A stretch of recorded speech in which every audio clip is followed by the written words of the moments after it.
Welcome to ஒரு கதை சொல்லுங்க சேனல். நான் கல்கத்தால இருந்து உங்க கலை பேசுறேன். இன்னைக்கு நான் ரொம்ப சூப்பரான இன்ட்ரெஸ்டிங்கான கதையை உங்களுக்காக கொண்டு வந்திருக்கேன். வாங்க கதைக்குள்ள போலாம். ஹலோ குழந்தைங்களா, உங்களுக்கு நொறுக்கு தீனிகள் பிடிக்குமா? நொறுக்கு தீனிகள்னா நீங்க சாப்பிடுவீங்களா, ஸ்நாக்ஸ் அந்த மாதிரிலாம் உங்களுக்கு பிடிக்குமா? கேக்ஸ், சாக்லேட்ஸ், பேஸ்ட்ரீஸ் இதெல்லாம் உங்களுக்கு பிடிக்குமா? ஓகே. ஸோ இதெல்லாம் ஏன் அவங்க அம்மா அப்பா இது ரொம்ப சாப்பிடக்கூடாது, கொஞ்சம் சாப்பிட்டா பரவாயில்ல, நான் ரொம்ப சாப்பிடக்கூடாதுன்னு சொல்லுவாங்க? உங்களுக்கும் கொஞ்சம் வெறுப்பாக்கும், ஆனால் ஏன் சாப்பிட விட மாட்டுறாங்கன்னு. இந்த கதையில ஒரு பொண்ணுக்கு என்ன ஆச்சுன்னு நம்ம பார்ப்போம். ஒரு தடவை ஒரு பொண்ணு இருந்தாலாம். அந்த பொண்ணு பேரு தான் பிங்கி. அந்த பொண்ணு ரொம்ப அழகானவ, ஆனா ரொம்ப சேட்டக்காரி கூட. அவளுக்கு சாக்லேட்ஸ், பேஸ்ட்ரீஸ்னா ரொம்ப பிடிக்கும். அவ ஒரு பிரெட்டு எந்த சாப்பிட சொன்னாலும் சாப்பிட மாட்டாள். சாக்லேட்ஸ், கேக்ஸ் மட்டும்தான் அவள் சாப்பிடுவா. அப்போ அவங்க பிரேக்ஃபாஸ்ட்டுக்கு இதை கொடுத்தாலும் அவள் சாப்பிட மாட்டேங்கிட்டான். அவள் எனக்கு இதை கொடுத்தா மட்டும்தான் நான் சாப்பிடுவேன் அப்படின்னு அவள் அங்கேருந்து போயிட்டான். அப்போ அவங்க அம்மாவுக்கு ஒரு ஐடியா வந்துடுச்சு. அந்த ஐடியாவை அவங்க அப்பா கதை சொல்லிட்டு அவங்க போயிட்டாங்க. அப்போ அவங்க வீட்டில் ஒரு நாயும் இருந்துச்சு. அவங்க இந்த க்ரோத் சார்ட் இருக்கும்ல, அதாவது நீங்கள் எவ்வளோ சைஸில் இருக்கீங்க அப்படிங்கிற சொல்லக்கூடிய ஒரு சார்ட் இருக்கும்ல, அந்த சார்ட்டை கீழே இருந்து ஒட்டாமல் கொஞ்சம் ஒரு படி மேலேயே ஒட்டுனாங்களாம். இதை கவனிக்காம அவன் வந்து அங்கே நின்றா. எனக்கும் என் சைஸ் என்னன்னு பார்க்கணும்னு பார்த்தா 1 சென்டிமீட்டர். நான் இவ்வளோ சின்னவளாயிட்டேனா அப்படின்னு பார்த்தா. சரி அப்படின்னு அவன் நினச்சிட்டு இருக்கும்போது அவங்க அம்மா நீ பால் குடிச்சா நீ நல்ல ஹைட்டில் வந்துடலாம் அப்படின்னு சொல்லும்போது நான் எதையுமே மைண்ட் பண்ணல. அவன் அங்கேருந்து போயிட்டான். அடுத்து அவங்க அப்பா பால் வேண்டிருக்கும் போது டக்குனு அவன் வரதுக்கு கொஞ்சம் செகண்ட்ஸ்க்கு முன்னாடி அந்த பால் இருக்கிற காற்றெல்லாம் எடுத்து அதை தண்ணி நிரப்பி அதை மூடிட்டு அங்கேருந்து அவங்க கிளம்பி போயிட்டாங்க. அப்பா அந்த பாலை தூக்குற அவருக்கு ரொம்ப ஹெவி ஆயிடுச்சு. என்னால் இது தூக்கவே முடியலையே. நீ அப்போதான் அவங்க அப்பா வந்தாங்க.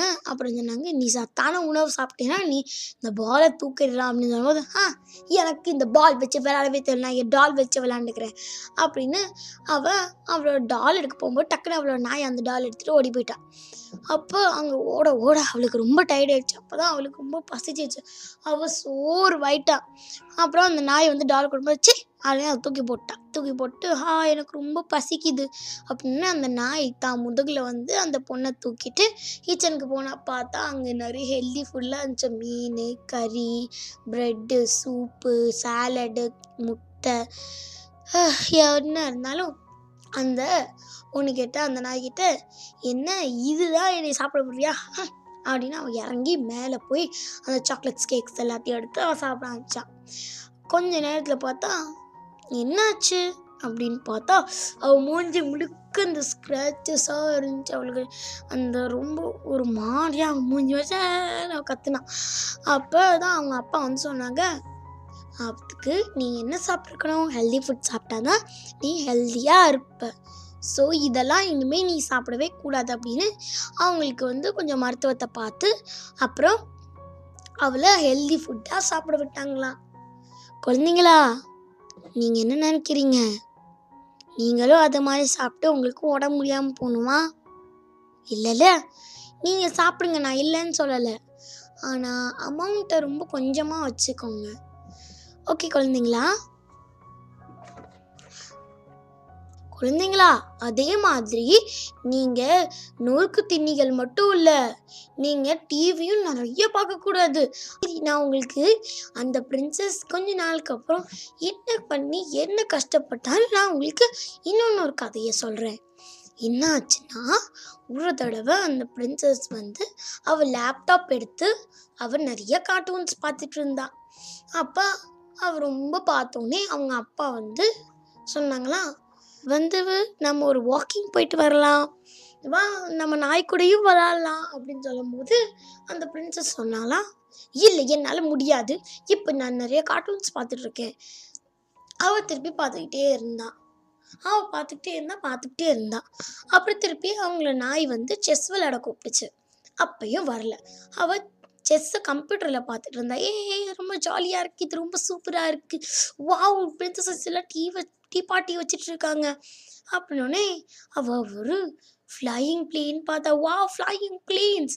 அவ வந்து ஒரு ரிமோட் காரோட கண்ட்ரோல் பிளேனை வந்து அந்த நாய் எடுத்து அந்த பிளேனை ஆட்டிட்டு இருந்துச்சு. ஷோ ஷோ அப்படின்னு சொன்னான். அப்படின்னு அதுக்கப்புறம் அவள் ட்ரெயின் பார்த்தா. டக்குன்னு அவள் ஒரு கண்ட்ரோல் ட்ரெயினையும் அவள் ஆட்டி காட்டான். அப்பயும் வரல. ஒரு எலிஃபெண்ட்டை பார்த்தா. எலிஃபெண்ட் டாயும் கொடுத்தான். அதையும் வரல. அப்புறம் அவங்க அம்மா கேக்காக கூப்பிட்டாங்க. அதையும் அவள் வரமாட்டேங்கிட்டா. ரொம்ப நேரம் அவள் டிவி பார்த்துக்கிட்டே இருந்தா. பார்த்துட்டே இருந்தா. அதுக்கப்புறம் என்னாச்சு, அவ லைட்டா கொஞ்சம் தூக்கம் மாதிரி ஃபீல் பண்ணா. சரி நம்ம தூக்கம் வேணாம், நம்ம இதை பார்த்து தான் ஆகணும் அப்படின்னு அவள் பார்த்துருந்தா. வா நம்ம கைட்டு விளையாடலாம் அப்படின்னு அவங்க அப்பா கூப்பிட்டாங்க. ஆனாலும் அவள் வரல. அப்புறம் ஒரு தடவை ஒரு கார்ட்டூன் பார்த்துட்டு இருக்கும்போது அது லோடிங்னு வந்துட்டு இருந்துச்சு. ஷோ இது என் பேட் லக் டைம்.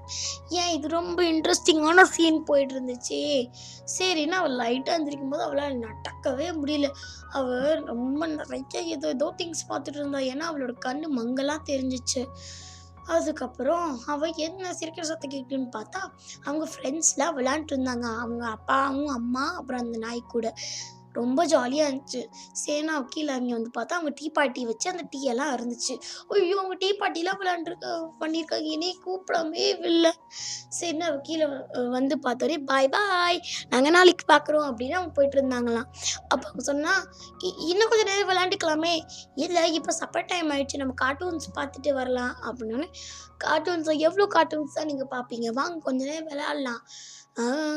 பிரின்சஸ் நீங்கள் ஏன் முதலையே வரல? சாரி அப்படின்னு அவள் ரொம்ப வருத்தப்பட்டதுக்கப்புறம் சரி நான் வேற என்ன பண்ண முடியும், சரி நாளைக்கு வாங்க அப்படின்னு சொல்லிட்டு அவள் போனான். அவங்க அம்மா அப்பா சொன்னாங்க, பரவாயில்ல இது ஒன்றுமே ஆக போகிறதில்ல அப்படின்னு சொன்னி, நாளைக்கு இன்னொரு நாள் இருக்குது, அதை நீ இப்படி கார்ட்டூன்ஸ் பார்த்துக்கிட்டே இருக்காம நீ வந்து எங்கள் கூட விளையாடு அப்படின்னு அவங்க அம்மா அப்பா சொன்னாங்களாம். சரின்னு அவள் கொஞ்சம் கைட்டு விளையாண்டுட்டு அவள் வீட்டுக்கு போய் சாப்பிட்டுட்டு அவள் படுத்து தூங்கினாலாம். அதுக்கப்புறம்லேருந்து அவள் நிறையா கார்ட்டூன்ஸ் இல்லை, அந்த லிமிட்டட் டைமில் அவள் பார்த்தா. சரி நீங்கள் குழந்தைங்களா நீங்கள் வந்து ஒரு கொஸ்டின் கேட்கலாம், எவ்வளோ நேரம் தான் நம்ம பார்க்குறது, எவ்வளோ நேரம்னு எங்களுக்கு தெரியல. சரி பரவாயில்ல, இல்லைனா ஒரு அரை மணி நேரம் வைக்கணும், இல்லை 1 மணி நேரம், அவ்வளோதான், அதுக்கு மேலே இல்லை. மூவிஸாக இருந்தால் ஒரு 2 மணி நேரம் போகும், பரவாயில்ல. அந்த நாள் மட்டும் நீங்கள் அந்த 2 மணி நேரம் பார்த்துட்டு அதை விட்டுருணும். அதாவது நீங்கள் வந்து ஒரு இது வச்சுக்கணும், மூவி பார்க்கும்போது நீங்கள் வந்து அதுக்கப்புறம் அது மூவி காலையிலையோ இல்லை நைட்டு போடும்போது அதுக்கப்புறம் நீங்கள் எந்த சமயத்துலையும் மூவி பார்க்கக்கூடாது அந்த நாளில். அதாவது டிவிஸ் பார்க்கக்கூடாது. இப்போ டெய்லி வந்து நீங்கள் ஒரு டைம் ஃபிக்ஸ் பண்ணிக்கோங்க. மதியமோ இல்லை காலையிலையோ இல்லை நைட்டு சாப்பிடும்போது அந்த டயத்தில் நீங்கள் ஒரு டிவி டைம் வச்சுக்கோங்க. அதுக்கப்புறம் நீங்கள் இப்போ நீங்கள் காலையில் வச்சிங்கன்னா மதியமும் ராத்திரியும் பார்க்கக்கூடாது. இப்போ மதியம் வச்சிங்கன்னா காலையிலையும் ராத்திரியும் பார்க்கக்கூடாது. ராத்திரி வச்சிங்கன்னா காலையிலையும் மதியமும் பார்க்கக்கூடாது. அந்த மாதிரி நீங்கள் வச்சுக்கோங்க. அப்புறம் ராத்திரி நீங்கள் பார்க்கும்போது காலையிலையும் மதியமும் நீங்கள் பார்க்கக்கூடாது. அதே மாதிரி தான் நாங்கள் ராத்திரி வச்சுருக்கோம். ஓகே குழந்தைங்களா, இந்த கதையும் உங்களுக்கு பிடிச்சிருந்துச்சுன்னா எங்களுக்கு ஒரு லைக் கொடுங்க. அப்புறம் நிறைய டிவிஸும் பார்க்கக்கூடாது, நிறைய நொறுக்கு தீனிகளும் சாப்பிடக்கூடாது. அதை மறக்காமல் இருங்க. பை பை குழந்தைங்களா. ஹாப்பி நியூ இயர் குழந்தைங்களா.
ஹாப்பி நியூ இயர் குழந்தைங்களா.